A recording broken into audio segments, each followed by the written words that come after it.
Yogi RamsuratKumar ki Sarva Yogi RamsuratKumararpanamastu.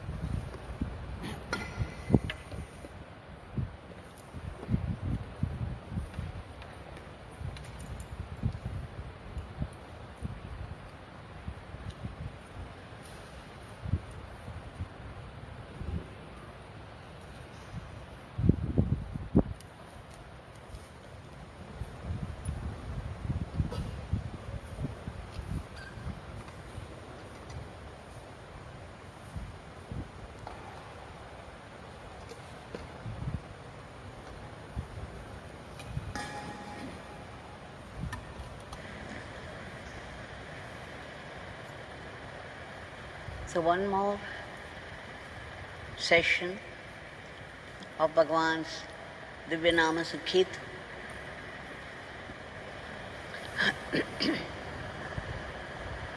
We are extremely grateful for this grace of Bhagwan, which is no small grace to us. That this time could have been spent on anything else. But he drew us, made us sit and sing.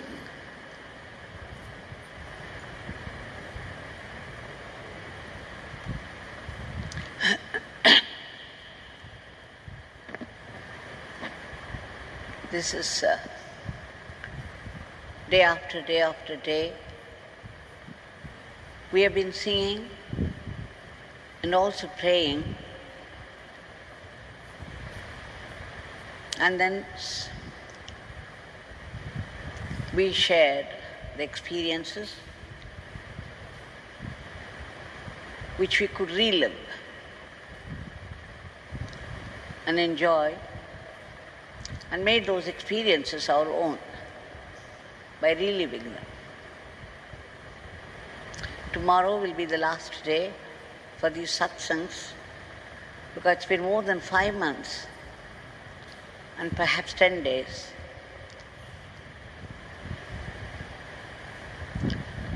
Listening to the Satsang, the Leelas of God, be it Bhagavatam, or Ramayanam, or our Gurunath, Yogi RamsuratKumar. It's a yoga by itself. And it's no small yoga either. The Satsang, in fact, it's only from Satsang we get to know the glory of the name. We get to know many things only in Satsang. So Satsang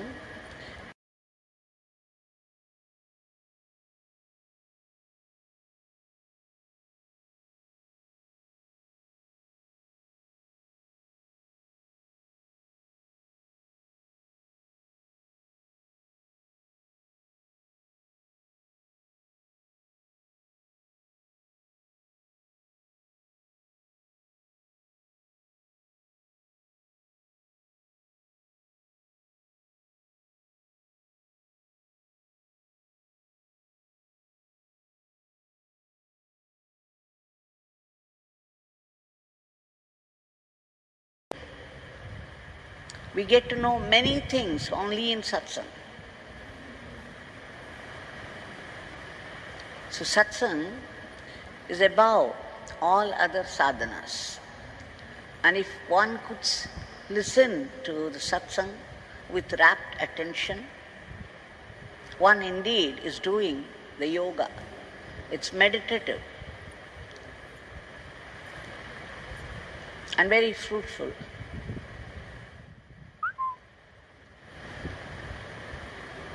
Bhagwan, Yogi RamsuratKumar, had said that people, when they chant the name Yogi RamsuratKumar, they not only help themselves, but help his work also. Once somebody had come to Sannati Street House and was talking about the social service. It's very shocking the way Bhagwan talked about it. Bhagwan said it's like a donkey carrying such loads on one's back. And this would not bring any ananda for a long time. With the result, they would develop ego over it and of course problems, and stop it at a certain point. But when you do the name of God, Ram Naam, Yogi RamsuratKumar Naam, Krishna Naam or Shiva Naam, you are indeed doing service to the whole world. Remembering the name of God is remembering the entire creation. Serving the Gurudev, serving one's Gurudev, serving God is serving the entire world.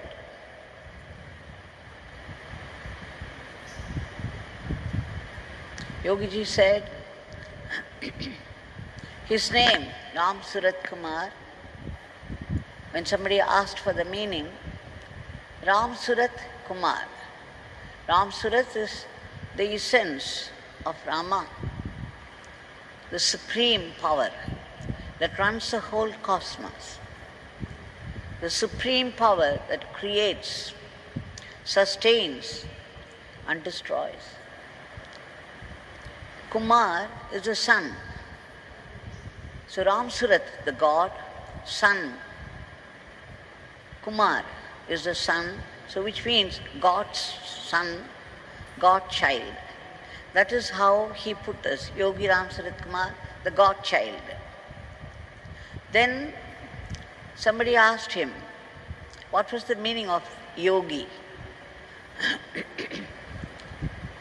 Bhagwan said, yogi, a true yogi, has become one with the divine.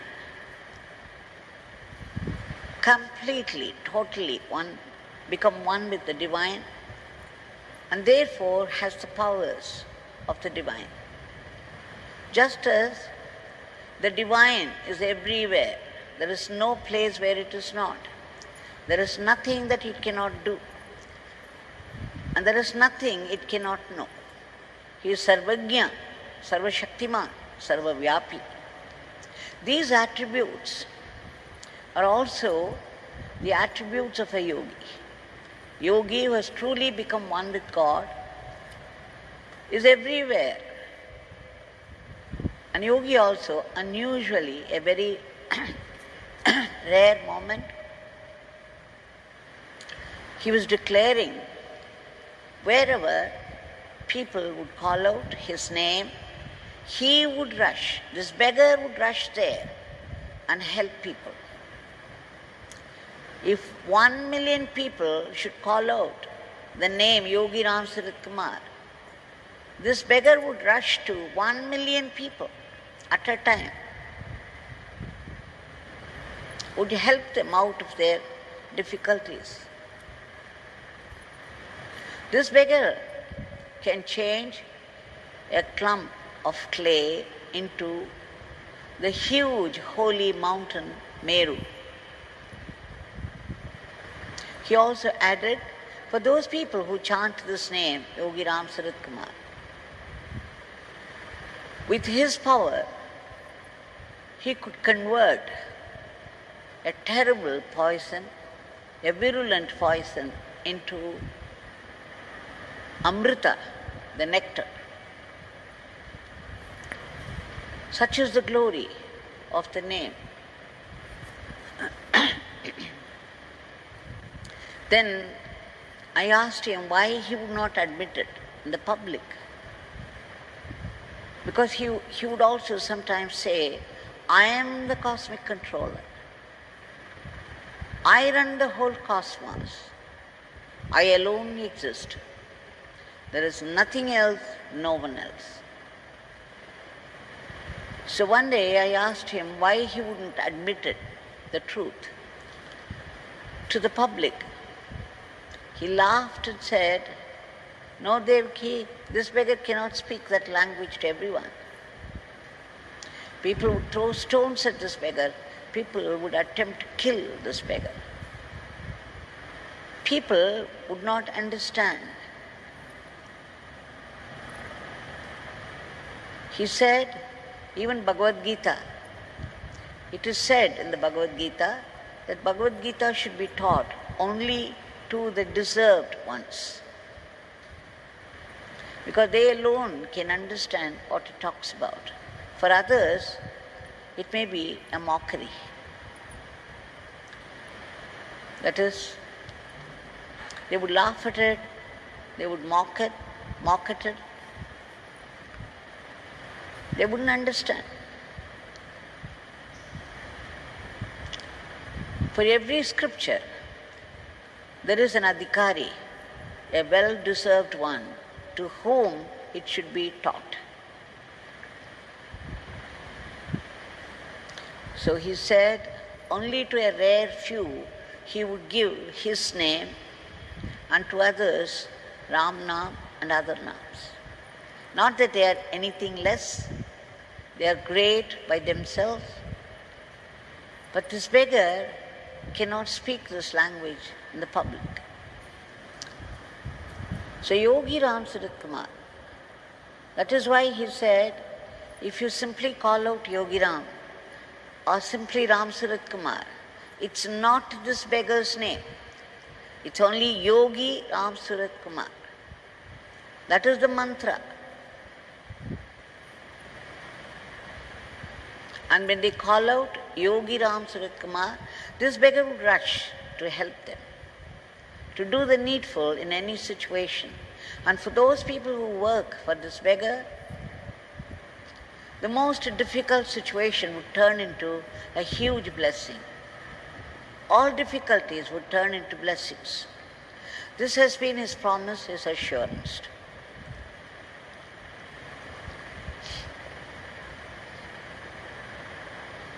Now that Vastu, that divinity which is all-pervasive, all-knowing, all-powerful, why is it not doing anything about the present day situation, this unprecedented suffering that the world is going through?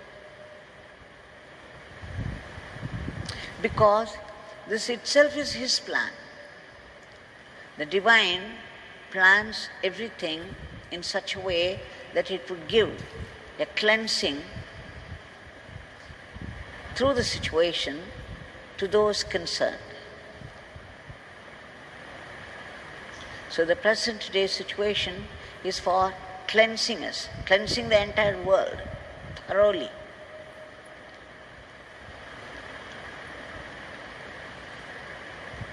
But then there is a relief from the suffering, just as Buddha said, there is suffering in the world, but there is a way out of it.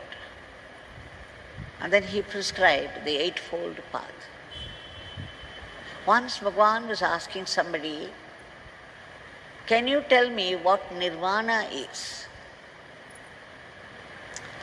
And that devotee said, Swami, they say Nirvana is right thinking and right action.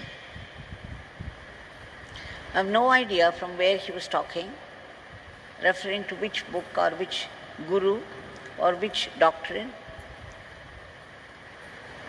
Then Bhagwan said, oh, right thinking and right action. And then he asked him, what is right action?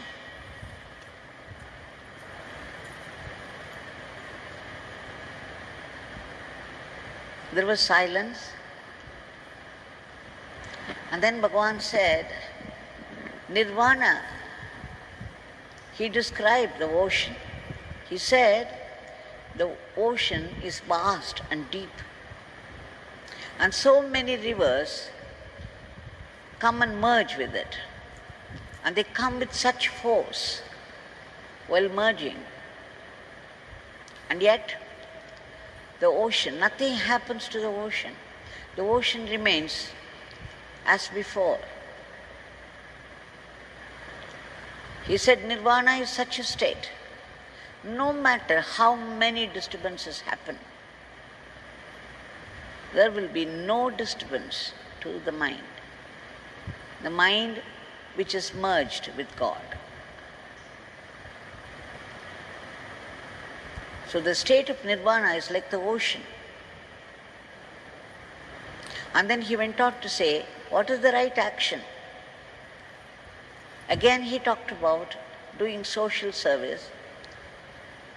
It's welcome because even social service is better than one's service to oneself. Out of selfishness, we serve ourselves all the time, or we serve our immediate family. Our whole life, whole thinking ends there. My family, my people, their welfare. That's all I can think of all the time. It doesn't matter what happens to people outside. So you go a little beyond your family when you go into social service. It's good because it reduces your selfishness. But then he said, the best service is service to the Guru, service to God. It's like when you pour water to the root of a tree, the sap goes to every nook and corner, every tip of the branches, every tip of the leaf, every tip of the flower, the fruit. Like that, when you serve God, you serve the whole world. Otherwise, service to the world will not last out. At some point or the other, at some excuse or the other, it will come to a stop. He said, serve your Guru. Serve the Guru as an instrument in his hands. When people chant this beggar's name and serve his work, if they cannot do social work, it's all right, because when you sing the name Yogi RamsuratKumar, it not only helps yourself, it helps this beggar's work. This beggar's work involves the whole cosmos. And therefore, when you are singing the name Yogi RamsuratKumar, you are also serving the world. And that would take you to the state of Nirvana. As we go on chanting, how will we know that we are doing the right thing? You must become more and more sattvic. Otherwise, you are not doing it the right way, but it doesn't matter. It can only mean that your mind is wandering while your tongue is pronouncing his name. But after some time, the mind will also come under control.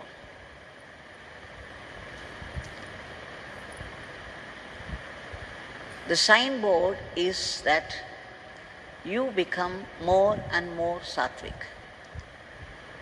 And you begin to accept everything as God-given. These are all some of the signboards that you are progressing.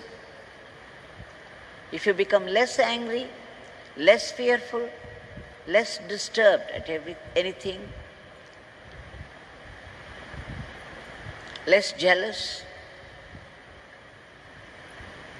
less sorrowful, and not react so violently to every situation, not react to people, then you can be sure that you are going in the right path. Bhagwan says, it's not only that you become sattvic, you are helping this beggar's work.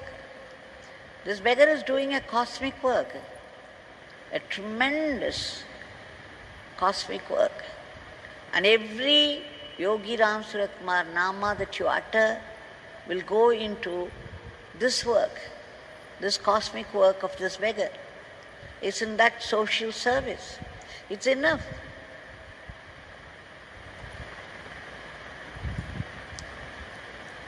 Now, this divinity also came down in a form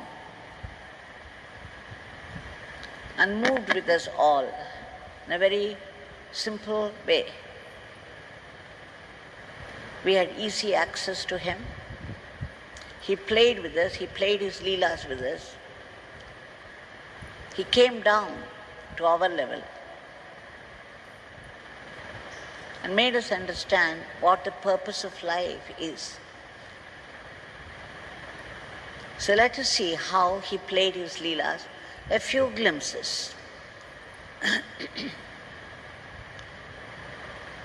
The Sannadhi Street house, many people from different walks of life had come and benefited from his blessings.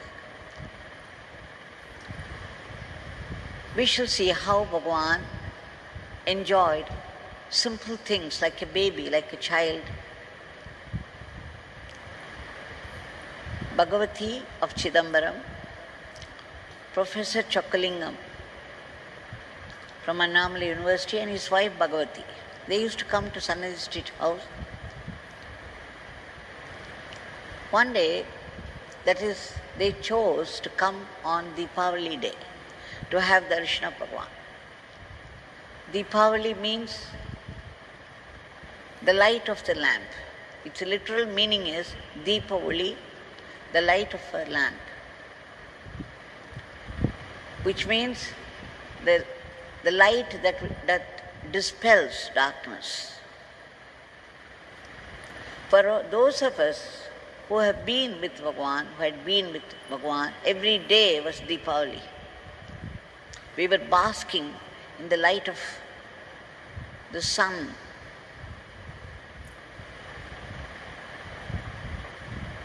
And now it was truly a Deepavali day as celebrated by the world, and they were there.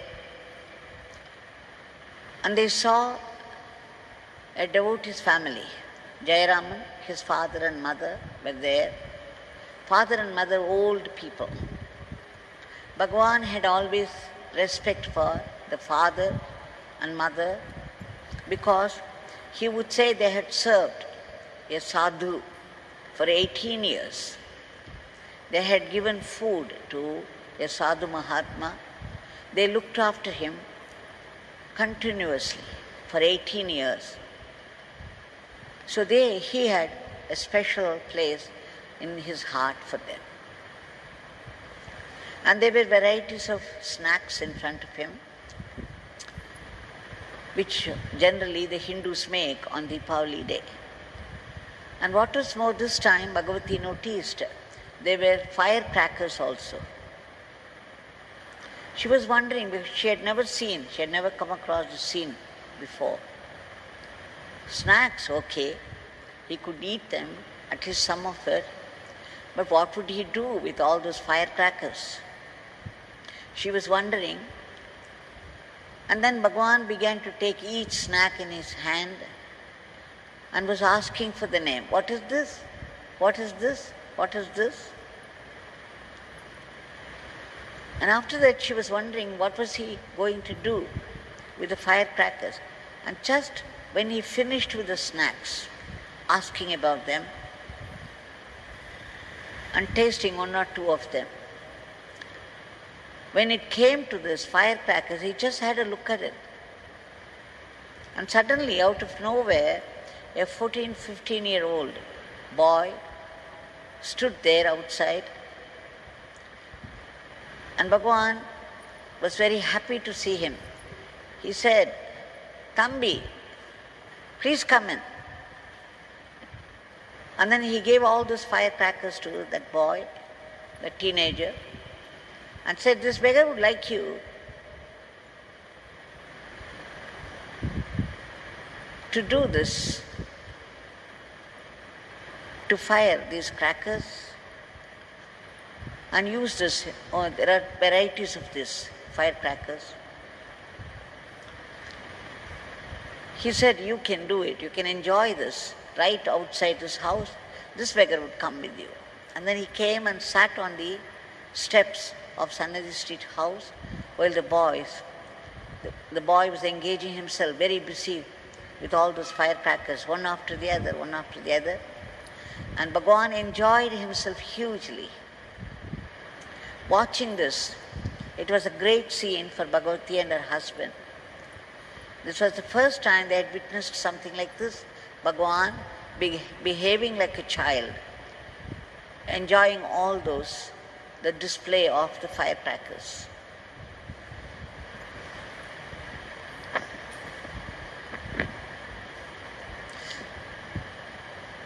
She also recalled another incident, that when Bhagwan had started the ashram, she and her husband wanted to leave a cow for the ashram. They had brought a good one for the sake of the ashram. And as soon as they mentioned it to Bhagwan, Bhagwan said, there is no need. We already have one cow and that is enough for the ashram. There is no need for any cows anymore. People need not bring cows to the ashram. Then she thought, in those days there was no convenience. There was no room at all for the visitors to stay, and they had to stay outside, in other places, in the ashram, Ramanashram, Atithi ashram. And she was thinking, okay, if our ashram doesn't want it, maybe I could give it to the ashram where I am staying, because those people are looking after us so well and they are devoted to Bhagwan. So why can't I leave this good cow there? As soon as the thought arose in her mind, Bhagwan called the gardener Saravanan. He said, bring a lorry, take this cow and take this cow to Chidambaram, where Bhagawati lives, and leave the cow there, in the house. When Bhagwan said something like this, do this, you simply have to do that. Nothing more, nothing less. So Bhagawati understood then that whatever Bhagwan says has a purpose, and it has to be done meticulously, to the letter. To think something else, to think of something else, to think of an alternative would not work.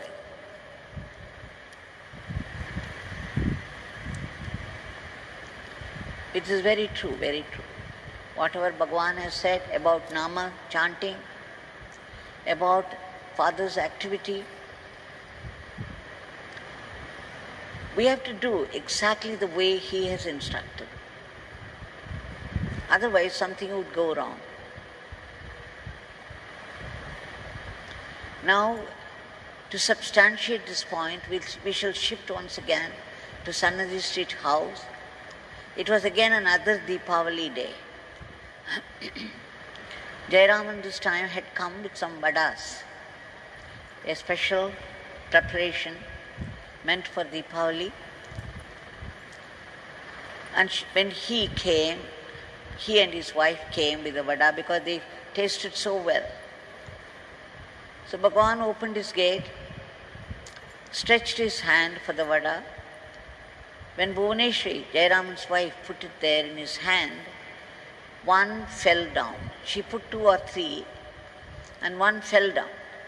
Immediately, Jayaraman ran to take it. And Bhagwan shouted, Jayaraman, don't do that. Don't do this work. This work is not for you. And immediately he walked over to the place, bent, took it in his hand and started to eat. This again is a glimpse of the way Bhagwan worked. When he did something, it would be different. The same thing when we do, it will be different. If Jayaraman had done it, it would have been just picking up a vada and giving it to him. Whereas when Bhagwan took the vada in his hand, it meant father's work for Jayaraman's family. And when it fell down, it meant a certain suffering for the family, and he had to set it right. By going and picking it up and eating it, he would have set right some of the karmas of the family. You see, the difference is the way Bhagwan used to say, every gesture, every word he uttered, every look he gave, every step that he took, Father's work was getting done. Father would put to use every gesture, every word, every step that he walked, every look that he gave. So this is another pointer towards something. It gives us a glimpse of his work, the way he was. He was a cosmic being. He was carrying the whole cosmos upon him. Even a little gesture meant a certain father's work on the cosmic level. There was no individual in him, and therefore whatever he said, whatever he did, was meant for the whole world. So when you chant the name Yogi RamsuratKumar, it not only helps you, it helps his father's work. It helps his cosmic work.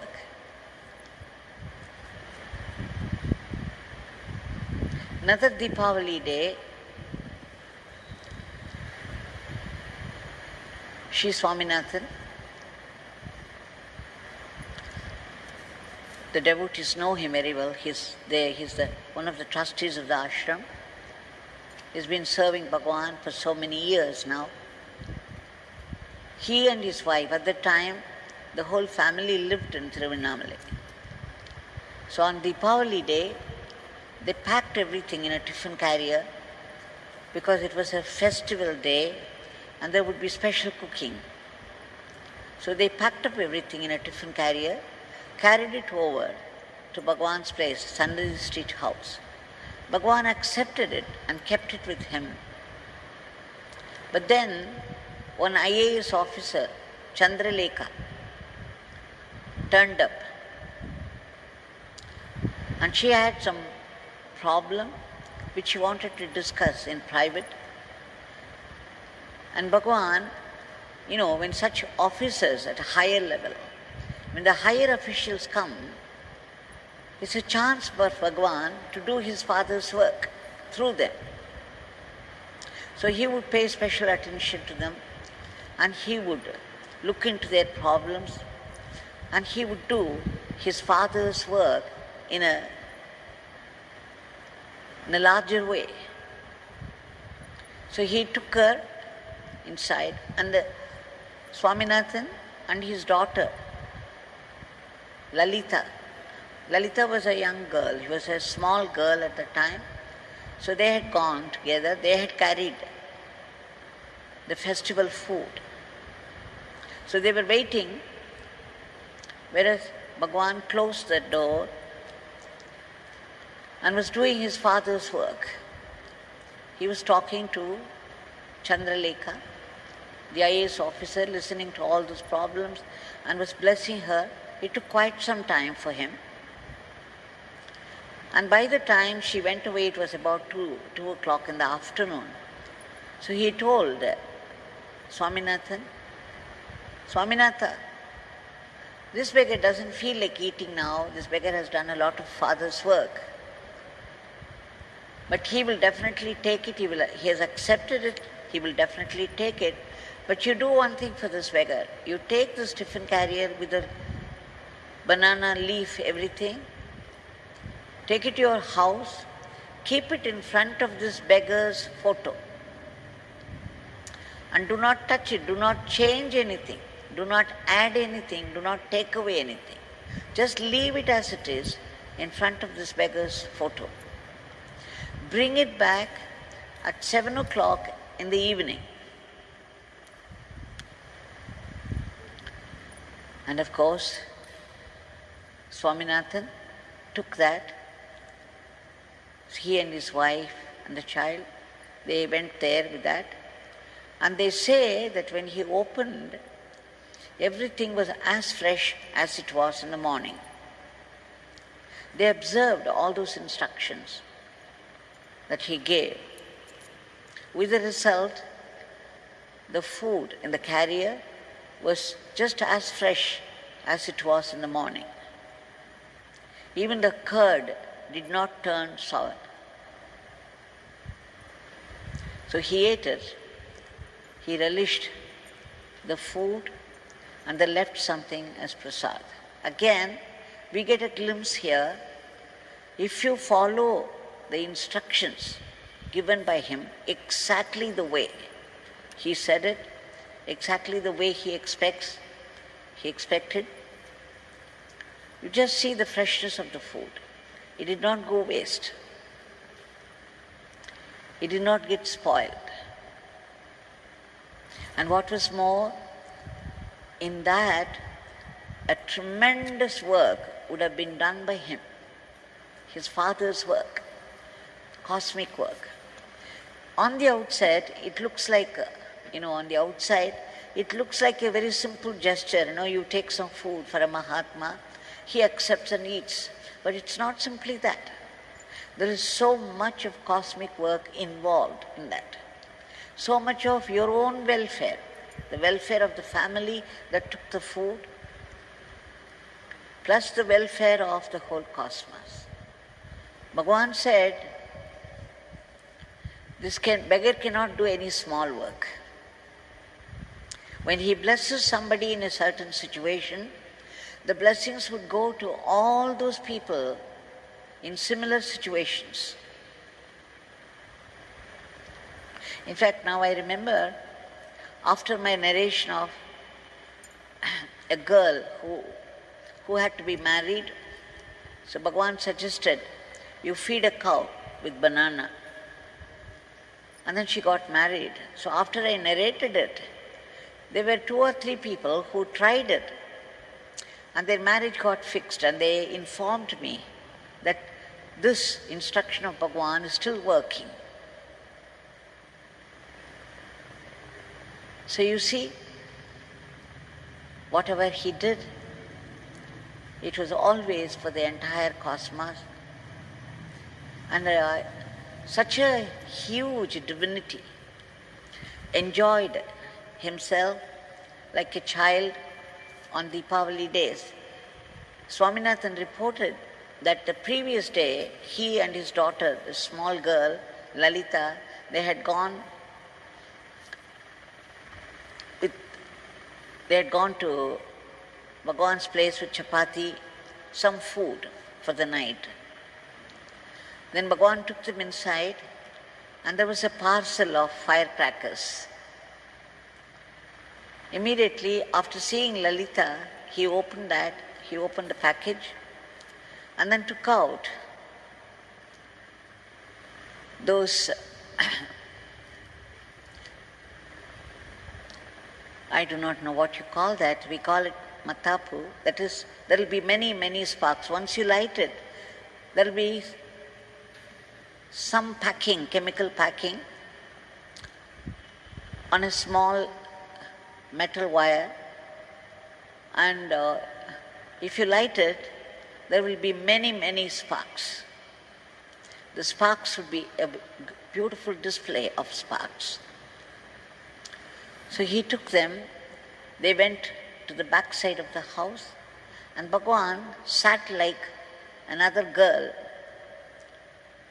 And then he lighted one, the sparkler.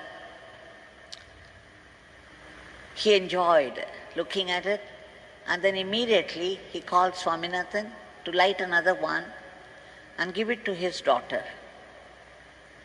So you see, this little girl was enjoying the sparkler, and so was Bhagwan. And the way he lighted all the 12, and I believe Bhagwan himself took the hand of little Lalita and held it while the sparkler was displaying all its sparks to the delight of the child and of course our Bhagwan. He says it was such a sight, the way Bhagwan was enjoying. So there are such moments when the divinity comes down to our level and enjoy with us for the sake of the devotees, that she was absolutely delighted with all those sparklers. Now again it's a glimpse that though this huge divinity, the one divinity, the supreme power, takes up a form, and it called itself a beggar, a sinner. He came down, he moved with the all in a very simple way, behaved like us, was delighted at simple things of life, simple joys of life.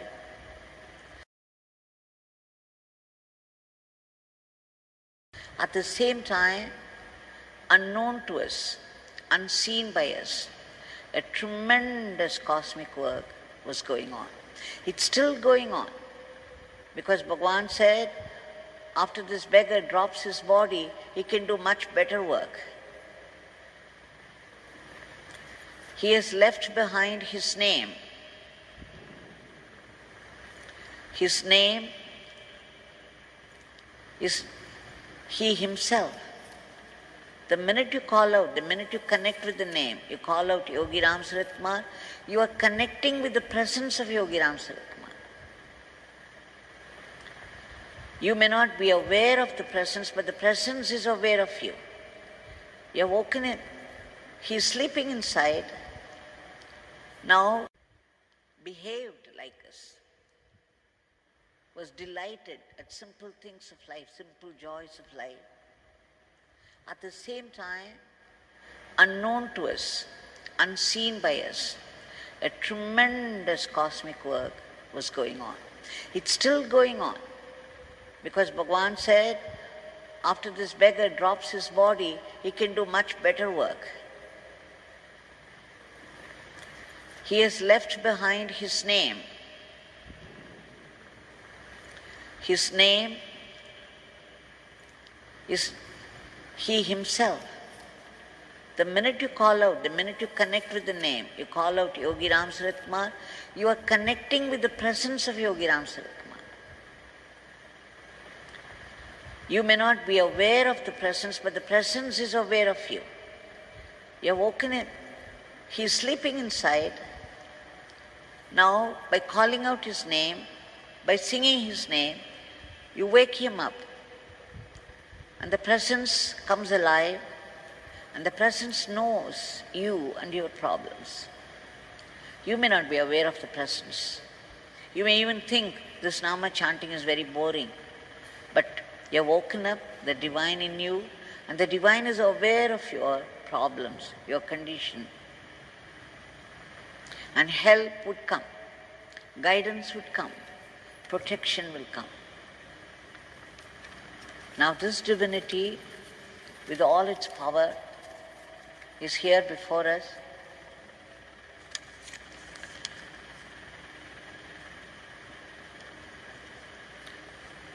With his raised hand in benediction. We have to submit our prayers at his feet by singing his Nama. Singing his Nama is also like having a dip in the Ganges. The holy name, the powerful name of Bhagwan, it's having a holy bath in the Ganges. Though Bhagwan came down, there was an incident which Bhagwan narrated to me, and many people know that once when he was going to the bus stand, in those days he hardly got any food. He used to be skin and bones. He had very simple possessions like a coconut shell and a country fan which was broken in places, and some newspapers because he was doing some work on the world, the news. He was suddenly stopped by 4 thugs. And then they snatched everything violently from him, threw them away, and started to beat him ruthlessly.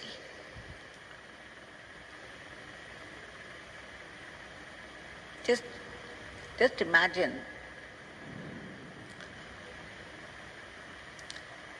the divine comes down for our sake, and the torture he's put through, he bore with them. There was blood oozing from different wounds all over the body. He was in great pain, and they were beating him up mercilessly. And there were 20 people, Bhagwan said 20 people had gathered there watching the show. And none of them came forward to help him. And he recognized some of them who had come to him for blessings and benefited. And yet, for fear or for their own reasons, they would not come forward to save him, to help him. But somehow the news reached 2 of his attendants who used to carry his gunny bags, Perumal and Murugan, and then they rushed there. But as soon as these thugs, these miscreants, saw the 2 attendants, they ran away. Then Perumal was so angry, he said to Swami, Swami, please allow us to go after them. We will give them nicely so that they would never touch you again. But Bhagwan, you know what Bhagwan said? No, Perumal, they have come to do this work and they have done their work. We shall do Father's work. This is an instruction for all time, for all people. People would be harming us in different ways. There are always people to give trouble to us, to criticize us. Whatever we do will be heavily criticized, or they will try to harm us in some way or the other all the time. Because they are made that way. They are made for that job. It is their problem. We need not be disturbed. We have to continue to do Father's work. A scorpion is meant to sting. Can you blame the scorpion for it? Can you complain to people, oh, the scorpion is stinging? Stinging is its dharma. So these evil people criticizing, doing harm to other people is their dharma. Their dharma is their dharma because they've been designed that way. You have to pity them. I read somewhere, for every blow you get, give back a blessing. They have done their work, we will do Father's work. A stone receives a lot of blows from the sculptor. The stone doesn't know that every blow goes into making of a statue out of it. So every blow that you get in life is to bring out a statue.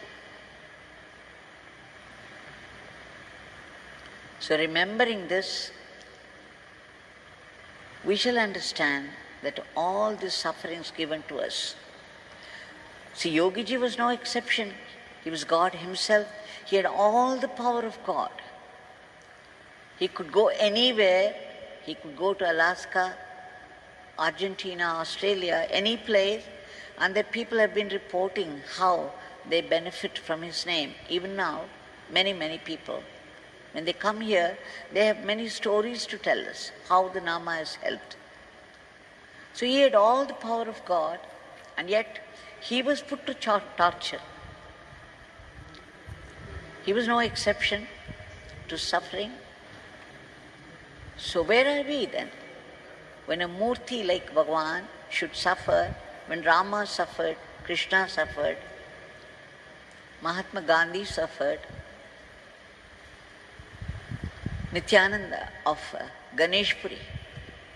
When Swami Nityananda was in deep meditation, some miscreants came, tied up those dry coconut shells, dry leaves, dry coconut fiber. They made a mala of that, and they tied it around his waist and set fire. He was in deep meditation. He was not even body conscious. And suddenly when the fire started to burn his skin and flesh, then he came back to his body. He became body conscious, and then he found this burning. This mark, this burnt mark was there on his waist till the end. So these people, the great, great people who have sacrificed their lives for the welfare of the whole cosmos, they are no exception to suffering. They are also being harmed by people, the evil people.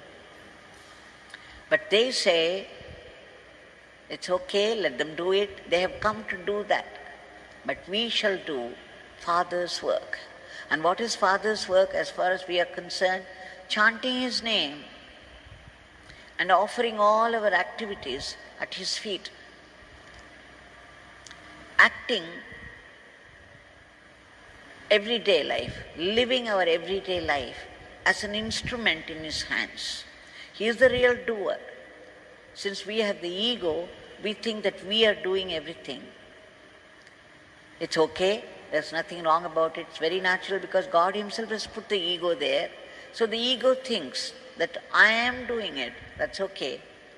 But you know that the divine is there, you offer it just as you would offer a flower at the feet of God.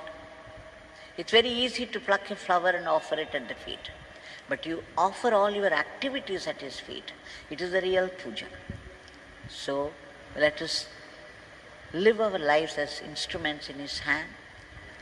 Let us have constant remembrance of His name and submit our prayers for the day. Bhagwan, please bestow your grace upon the entire humanity to be free from the clutches of this virus.